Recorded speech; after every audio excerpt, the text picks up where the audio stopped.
It's Super Centex After Dark. If you notice, though, you can see the daylight streaming through Chad Conine's car. That's because we're recording this on Saturday morning. We all had quite a late night. I think mine might have been actually a little bit later than y'all's, just because I was at the Baylor game, which was problematic, in terms of putting this together Friday night. So we decided to do Super Syntax over easy, as we're calling it. Let's just jump in. You know, I haven't actually looked.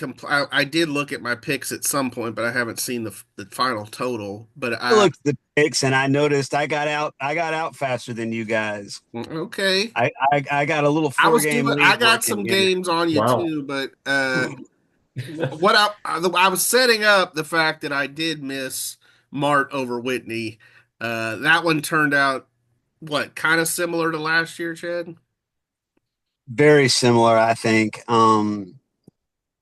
Maybe Mart traded punches a little bit longer than they did last year with Whitney, but it was I made the joke early in the evening that I told everybody I was covering football and it looked like I was covering track after all. And then it also I started to think it was going to be a six-man game type of feel because Whitney ran back a kickoff, I think inside the 25-yard line, and it was like back and forth so fast, like one play drives. But then after Whitney ran that kickoff back, Mart stopped him from scoring and things started to level out a little bit. Because I mean it was like 18-14 within the first 5 minutes of the game, I think. Mm. Yeah. That's right. Early on, I was thinking it was going to be look like it was going to come down to the wire. Uh-huh. Yeah, it did. But Mart took the lead. The new quarterback, whose name is Elijah Johnson, Hmm. threw a little swing pass to one of the running backs. I think that was DeQuinn Preston was a running back that ran for a touchdown, and he got hurt during the game. The other running back, Ahmad Scott? Is it Scott? Mod Scott, Yeah. yeah, number two. He caught the pass and scored, and that gave them, I believe, a 16-12 lead. No, 24-18, Okay. 26-24 lead.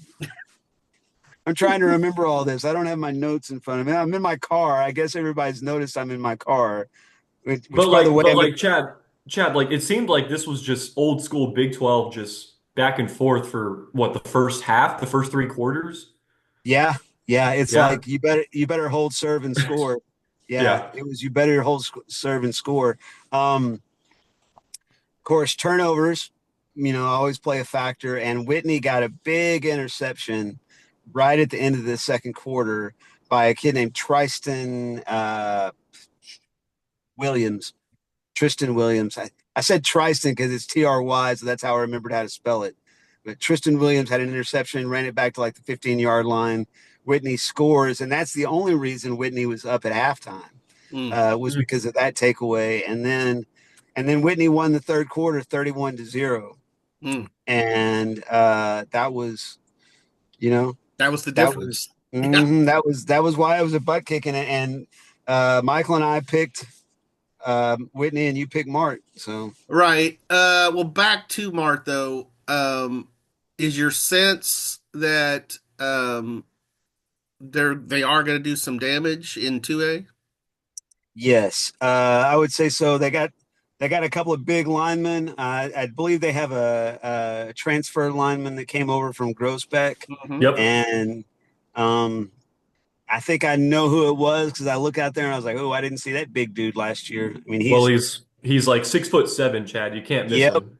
yep. Yeah. That's there you go. That was him. And Colton Cordova is his name. yeah, okay, Yeah. all right, Yeah. very good, Michael. Michael's on top of things. I've Love to I've see it. I've literally talked to the kid, so I was just pointing that out. Yeah. You talk to him you're like, hey, hi, Cordova, how are you Literally, doing? that's exactly how I looked. Oh yeah. Um, So Elijah Johnson did some good things at quarterback. It hurts that this kid DeQuinn Preston got hurt. I don't know. He was on crutches at the end of the game, so you never Mm, know with that type of thing. that And stinks. then Damian Davis. I talked to Damian Davis of the '06 state championship team for a little bit on the sideline. He was watching his son Damian Davis play, and the roster doesn't say Damian Davis Jr. or DJ or anything like that. But I tell you what, he wears number 6 and looks a lot like his daddy. Mm. So So, Well, uh, so, and didn't but, they say, Michael, yeah. that kid had some of the best hands? So Coach Lancaster said, and mhm, obviously Coach Lancaster's coached a long time, especially in mhm, Central Texas. Coach mhm. Lancaster said the younger Damian Davis has some of the best hands he's ever seen. And he's Mm. only Yeah, a sophomore, Chad. yeah. He's really And good though. I feel like Whitney was able to cover him better than a lot of 2A teams are going to be able to cover him. So, we'll see. I talked to Lancaster briefly after the game, and he was upbeat, and it was kind of funny. I don't think he was trying to throw anybody under the bus, but we talked about them playing 2 divisions up, and especially Whitney, a team with a lot of experience depth, is going to be a hard to play when you're going 2 divisions up. And I just said, remind me who y'all have next week, and he said Maypearl, and I said, okay, so 2 divisions up again. And he said, yeah, I didn't make this schedule. Right. and, Right. and as I was walking away, I had this really interesting thought. 3 or 4 years ago, or 2 years ago, even when the schedule was made, people don't want to play Mart. 2A schools don't want to play Mart. 3A Division two schools don't want to play Mart. That's why they end up playing 2 divisions up, right? Yeah. But with this sort of humbling they've taken over the last couple of years, losing games that they wouldn't have lost and getting beat by margins that they wouldn't have got beat by, it might make the scheduling life a little bit easier for them next spring.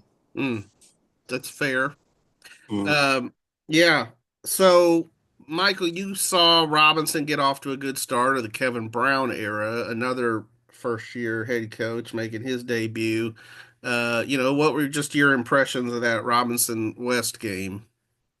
My biggest takeaway is that Robinson, when all those guys are on the field, particularly on offense, they're really going to be tough to stop. Bryce McCurdy, we've talked about him a lot and written about him a lot in the offseason. He showed he's worth that kind of uh, discourse, and it He's makes the sense real why deal, he's huh? start. Yeah, yeah. I mean, it makes sense why he's getting some Division One looks at the next level. I mean, you could kind of.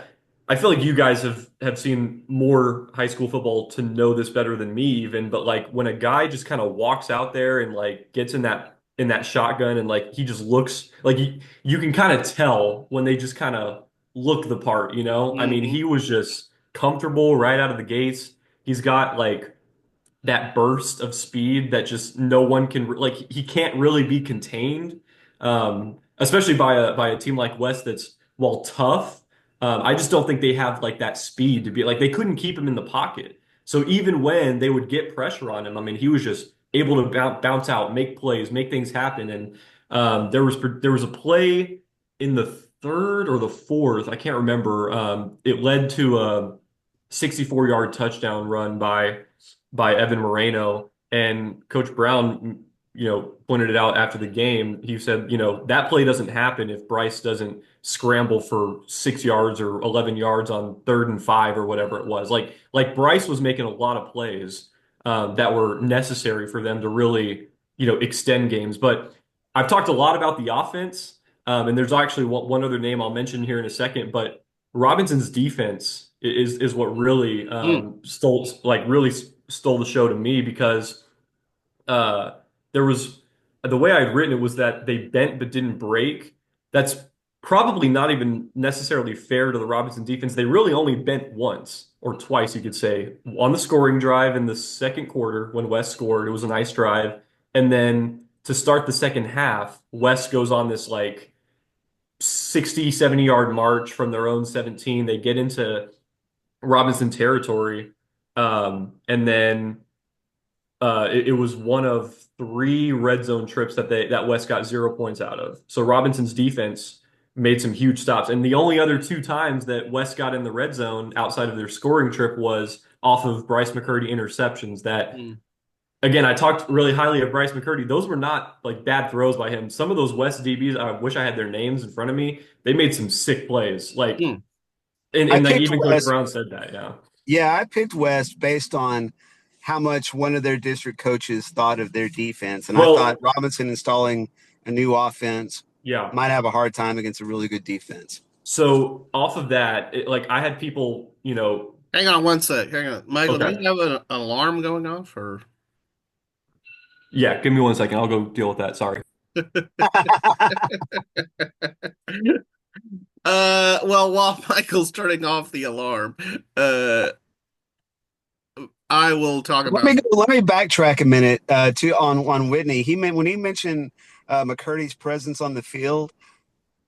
Whitney's new quarterback, whose name is Fisher Mhm. Watson. Was it? Fantastic night last night. Yeah. I haven't got the numbers on him yet, but three touchdown passes to Kobe Haynes, three touchdown runs, really comfortable, and he took some chances on some throws. He tried to thread the needle a couple of times. Two Haynes, one almost got it picked, but it takes confidence to even try those throws. And then Kobe Haynes, I mean, just best player on the field, on the offensive side. Mm.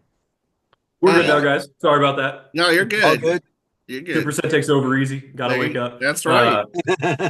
Now, I forgot where I was, but Talking so about the West defense. the West defense. I was talking to some guys up there, from West, and Hmm. they were kind of like, man, West has a long way to go, just like reacting to that game. And I thought, I don't necessarily think that's my personal takeaway. I didn't come out of that game thinking West is in trouble or West is going to struggle to, slow other teams down, particularly in that district. Now, maybe Whitney might be tough to slow down because of all the dudes you just mentioned, but Hmm. like I still thought West had size. West was making some plays. I mean, so some of those DBs are unreal. Now a They few of them kept the got game from toasted, getting but away from them fast. It looked yeah, like at the very beginning that game might get away from them fast, and then it yes. didn't.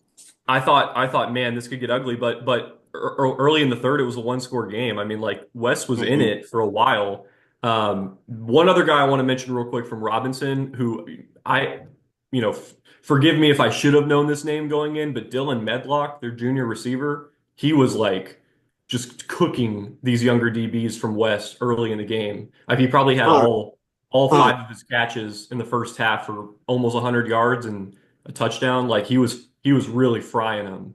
Are y'all like me? So Whenever you hear the name Medlock, you're like, "How'd that kid get away from well, Mart?" I know. I almost thought to ask, like, yeah, is he some sort of distant cousin or something? Like, I don't know, Mhm. but he was really good. So he definitely Well, and it probably was a makes shout. sense that we didn't know as much about him since, Robinson used to have a guy, Austin Marshall, who was their top receiver. Well, I was going to Mhm. say, because I asked Kevin Brown about Medlock, and he said that was the question that he had to face entering the year was how do you replace Marshall?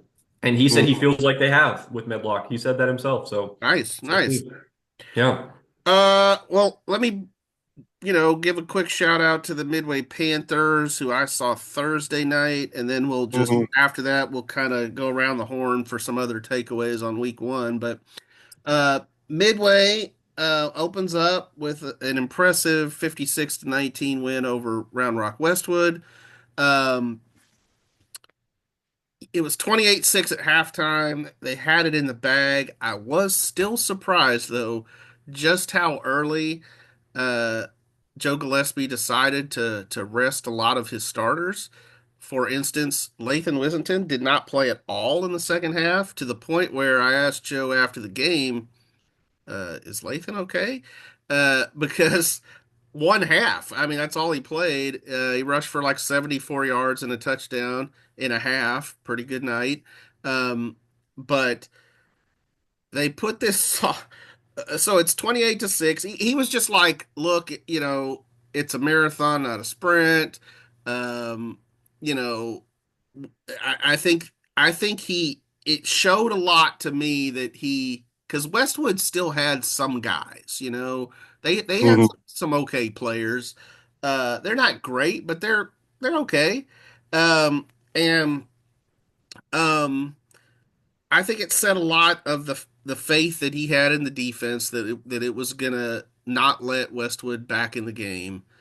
Um, he played more of the defensive starters longer. Um, but those offensive guys, he got out of the game, a lot of them.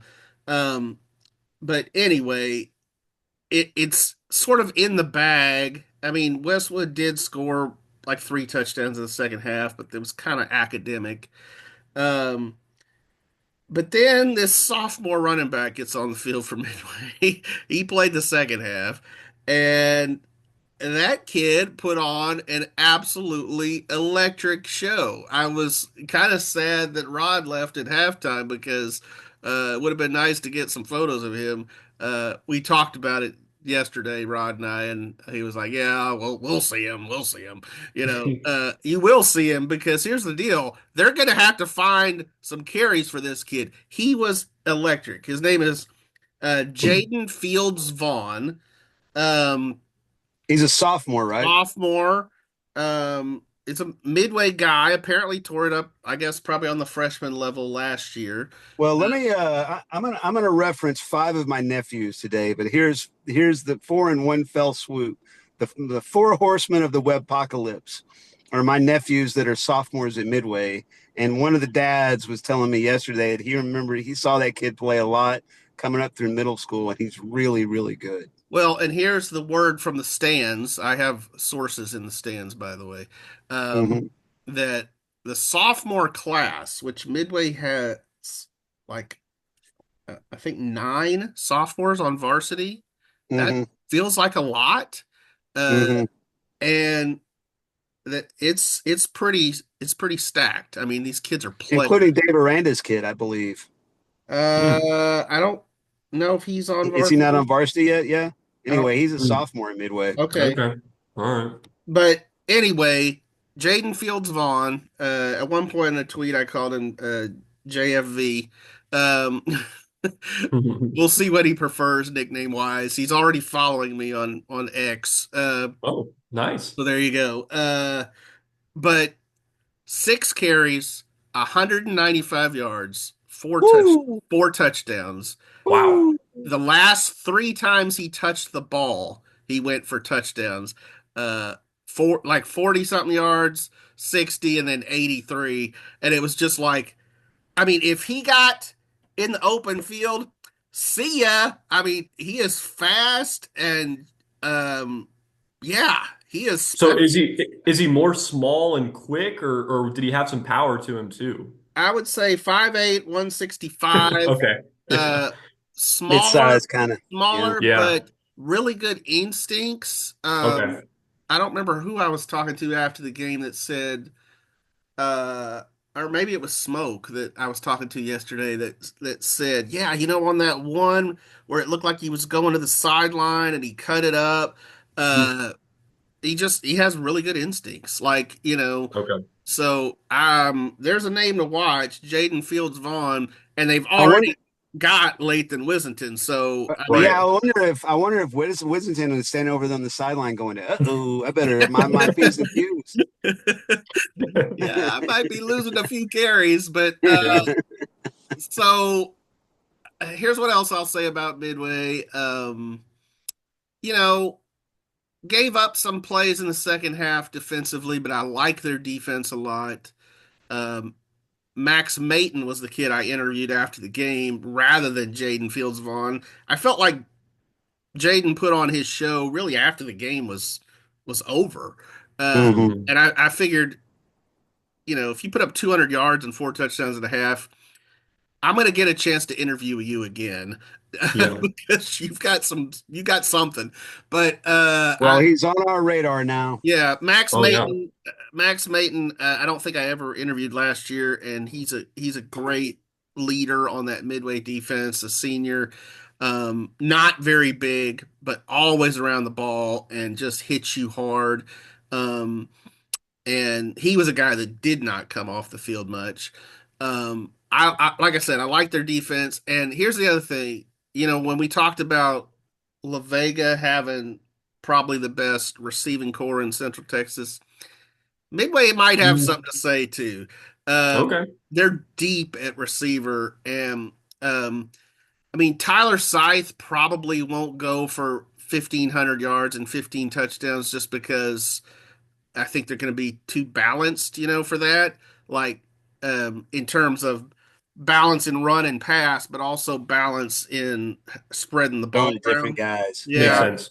But Tyler Sykes one of the best receivers in Central Texas. He had two touchdowns in this one. He had two touchdowns against Westwood last year.